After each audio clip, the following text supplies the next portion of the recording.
ಪ್ರಜಾಧ್ವನಿ ಇದು ಪ್ರಜೆಗಳ ನಂಬಿಕೆಯ ಧ್ವನಿ.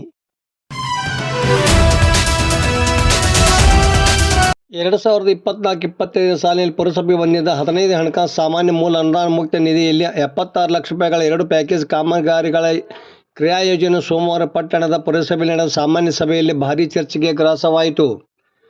ಪುರಸಭೆಗೆ ಬಂದ ಅನುದಾನವನ್ನು ಶಾಸಕರು ಸದಸ್ಯರ ಗಮನಕ್ಕೆ ತಾರೆ ತಮಗೆ ಬೇಕಾದ ಕಡೆ ಕ್ರಿಯಾಯೋಜನೆ ಮಾಡಿಸಿಕೊಂಡಿದ್ದಾರೆ. ಹೀಗಾಗಿ ಅವರ ಕ್ರಿಯಾಯೋಜನೆ ರದ್ದುಗೊಳಿಸಿ ಅದೇ ಅನುದಾನದಲ್ಲಿ ಅಪೂರ್ಣಗೊಂಡ ಬಜಾರ್ ಕೆಂಚಲಾಪುರ ಸಿಸಿ ರಸ್ತೆಯನ್ನು ಪೂರ್ಣಗೊಳಿಸಬೇಕೆಂದು ಆಡಳಿತ ಪಕ್ಷದ ಕಾಂಗ್ರೆಸ್ ಸದಸ್ಯರಾದ ಸಾಹೇಬ್ ಜಾನ್ ಹವಾಲ್ದಾರ, ರಾಜಣ್ಣ ಕೊಂಬಿ, ಬಸವರಾಜ್ ಓದನವರ, ಜಯಕಳ್ಳಿ ಒತ್ತಾಯಿಸಿದರು.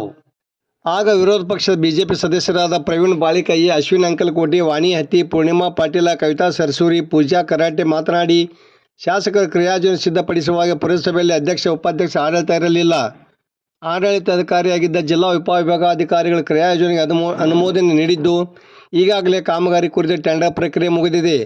ಪೌರಾಡಳಿತ ಸಚಿವರಾದ ಯು.ಟಿ. ಖಾದರ್ ಅವರು ಲಕ್ಷ್ಮೇಶ್ವರಕ್ಕೆ ಭೇಟಿ ನೀಡಿದ ಸಂದರ್ಭದಲ್ಲಿ ಬಜಾರ್ ರಸ್ತೆ ಸೇರಿದಂತೆ ಊರಿನ ಅಭಿವೃದ್ಧಿಗೆ 5 ಕೋಟಿ ಅನುದಾನ ನೀಡುವುದಾಗಿ ಹೇಳಿದ್ದಾರೆ. ಆ ಅನುದಾನದಲ್ಲಿ ರಸ್ತೆಯನ್ನು ಪೂರ್ಣಗೊಳಿಸಬೇಕು. ಕೇವಲ 76 ಲಕ್ಷ ರೂಪಾಯಿಗಳಲ್ಲಿ ಕೆಲಸ ಮುಗಿಯುವುದಿಲ್ಲ. ಕಾರಣ ಕ್ರಿಯಾಯೋಜನೆ ರದ್ದುಪಡಿಸಬಾರದೆಂದು ಆಗ್ರಹಿಸಿದರು.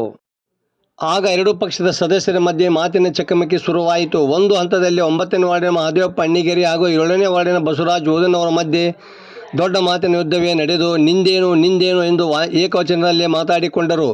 ಆಗ ಎರಡೂ ಕಡೆಯ ಸದಸ್ಯರು ಅವರನ್ನು ಸಮಾಧಾನಪಡಿಸಿದರು.